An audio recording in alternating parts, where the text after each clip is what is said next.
Welcome to the My Best Divorce Basics series. My name is Christopher Bruce. I'm a divorce lawyer in South Florida.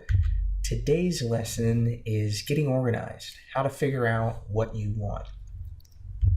The objective for what we're going through is how to develop an initial ballpark type idea of your divorce settlement based on the information that you have available so far. You're not going to be able to know exactly how you're going to settle your divorce, but the point is you need to try to get a basic idea of what it might be looking like. So what needs to be done as part of this process? You need to develop an understanding of the marital net worth and an idea of how you'd like to divide everything. You need to develop a current budget and after divorce budget, and determine a need for whether you or your spouse may need any alimony or support after the divorce. I'd like to have you go through and review bank statements that you do have for evidence of other assets or spending on claims that or things that were not marital in nature. And there's also a summarization process in preparation for your attorney interviews. One of the most important things that you can do is do what I call create a marital net worth summary. And one of the forms I have available, I call it a net worth organizer. Makes this process a little bit easier and takes the math out of it. This process is essentially writing down all of the assets and liabilities that you know of existing. Basically, all of the things that you and your spouse own or owe. We're going to put down in a certain form with a value for each item, maybe an exact value from a bank statement, possibly an estimated value for now on other items like real estate or vehicles or jewelry. But we're going to put that information down and we're going to have all in one place the property that needs to be divided in the divorce. So as you go through this process, try to put down the most current value of every asset or liability based on the bank statements that you have on the notes section of this document or in any other spreadsheet that you make. Try to put the date that the account is valued and anything relevant about the account that you think you need to remember later or discuss with your lawyer later. If you don't know the exact value of something, put down an estimated value. In the notes section, talk about how you came up with the estimate. But don't delay this process out of wanting to have everything exact. There'll be time for that later. It may not even be necessary. Try to create notes as to how you come up with the values for certain assets. And for things like vehicles or real estate, don't forget that there's multiple resources available online. Websites like Zillow or Kelley Blue Book, to where you can get an estimated value of real estate or a vehicle based on the condition, address, things like that.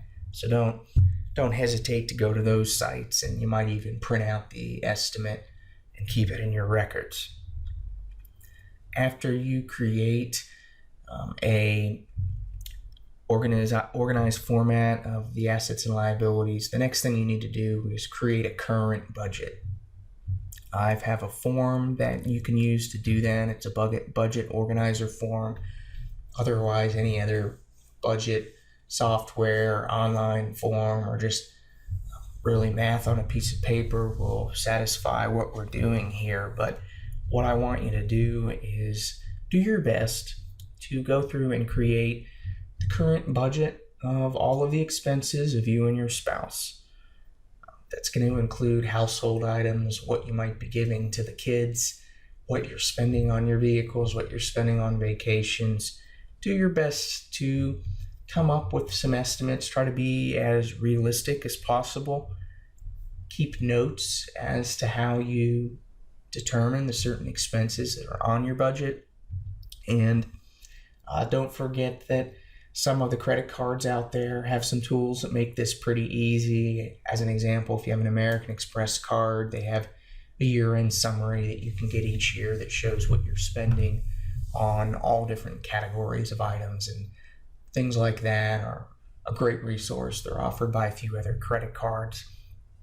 But the main importance of this is that you need to know how much your current lifestyle is costing you, because it's going to be part of your after divorce financial planning on the type of lifestyle you're going to have. And to plan for the future with your expenses, you need to have an idea of what you have been spending. Also, the current expenses of the marriage in many cases are going to be the starting point for analyzing whether one spouse needs financial support from the other after the divorce. In other words, if alimony is going to be an issue, your current budget is going to be the starting point for determining what your or your spouse's financial needs are that alimony would pay for. So you need to come up with this information. It doesn't need to be exact, but you should do it now as part of this process. And after you create your current budget, what I'd like you to go and do is create an after divorce budget. And this after divorce budget should be both for you and your spouse. Try your best to come up with what you think they're going to need in terms of money to run their separate household after the divorce, as well as what you will. And doing the current budget relates quite a bit back to what we were going over in one of the first lessons, and that's the lifestyle that you want after the divorce. And if you haven't really obtained a solid idea of what your life after the divorce might be, now's the time to do it, because look what we're doing here. To come up with a financial plan for you after the divorce, you need to know the life that you want to have after the divorce. So if you haven't thought yet about things like, where are you going to be living? Who's going to be living with you? What's the type of lifestyle financially you're going to have? If you're not working, how much are you going to be working? Things like that. If you have not went through that in your mind yet, now's the time. I'd stop making spreadsheets and budgets and figure out, at least in general terms, what is the life that you desire to have after the divorce. Because if you don't know that information now, we're pretty much sailing a ship for no destination. And when you go on those types of journeys, it usually doesn't make you happy in the end. If you don't have an idea of what you want after the divorce, all of this planning is pointless. So you need to go ahead and do that now. Anyway, as you look to your after divorce budget, which you've created after you know what your life after the divorce might be looking like, you need to take a look at whether you can afford, with help from your spouse or on your own, to pay for that budget. In other words, with the income that you're making or expect to make, combined with what you might receive in alimony from your spouse or be paying in alimony to your spouse, are you going to be able to afford the budget that you've laid out? And obviously these are, some tough questions. It's going to take some input from a lawyer down the road to refine all of this, but you need to start looking at whether the life that you might want to have after the divorce is going to be immediately realistic from a financial standpoint. And you can do that by looking at the financial surplus or deficit section at the end of the budget organizer form that I have, or if you're doing this on your own outside of that form, you can just add up all the expenses and subtract them out of your after-tax income and see if there's anything left over. After you've created your budget, what you need to do is go back to that net worth organizer form you created, and that's the form that laid out all of your assets and liabilities. And go back to that form and determine which of the assets or liabilities are things that you want to keep in the divorce. And you need to go through each item and determine whether it's something that you or your spouse is going to retain in the divorce settlement, in your ideal settlement. And the goal with the process is understanding that, at least for all of the assets and liabilities that are marital in nature, meaning that they're not excluded from the divorce as being a non-marital asset, which is for most people is going to be about everything, you need to have each spouse leaving the marriage with roughly about the same marital net worth. So as you go through and assign assets and liabilities to each person, the goal is to do it in a way that gets things to balance, so everybody's leaving with roughly the same net worth once the divorce is over. Remember, to accomplish that, some things might need to be sold. It might be the case that real estate needs to be sold, or a business payout needs to be paid over time, and there's some complexities to it. But for a lot of people, if you look at it enough, you can find a few different ways to split what you have equally with your spouse. And as you do that, keep in mind that the budget you created after the divorce and the life that you want to live. So you want to try to initially divide your assets and liabilities in a way that makes your budget as possible, or makes your budget possible as much as possible, basically.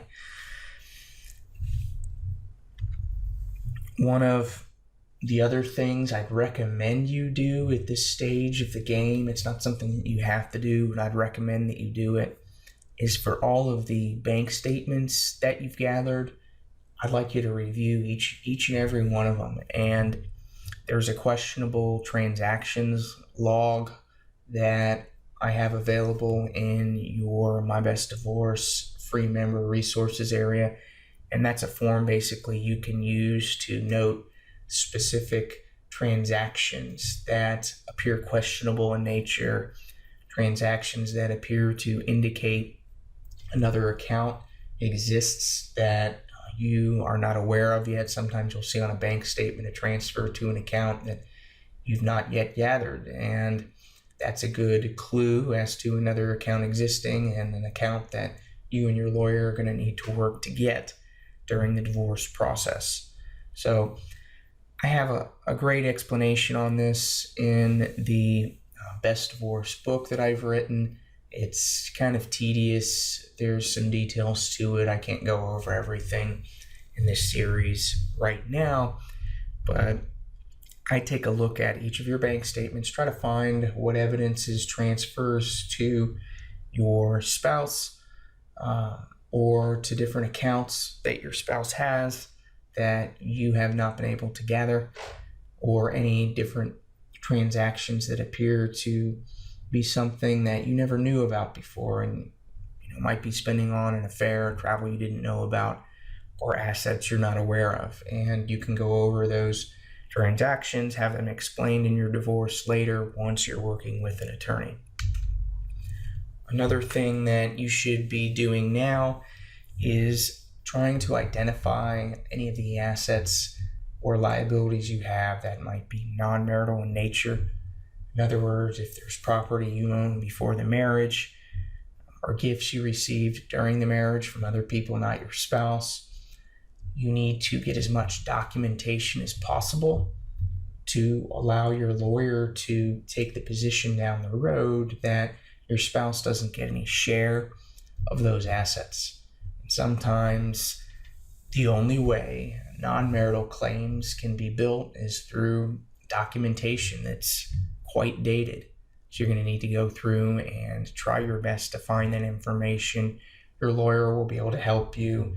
Might need to subpoena some financial institutions once your divorce case starts to build solid proof, but you may have evidence of your non-marital claims right now, and if you do, you need to get it together. The final step in getting organized and figuring out what you want at this point in time is summarizing what you have as you prepare for your attorney interviews. And there's a form I have created. It's a divorce organizer document that is in the free member library that you can download. And that essentially has a place for you to put down all of the information your attorney's going to want to know and what you should be thinking about at this stage.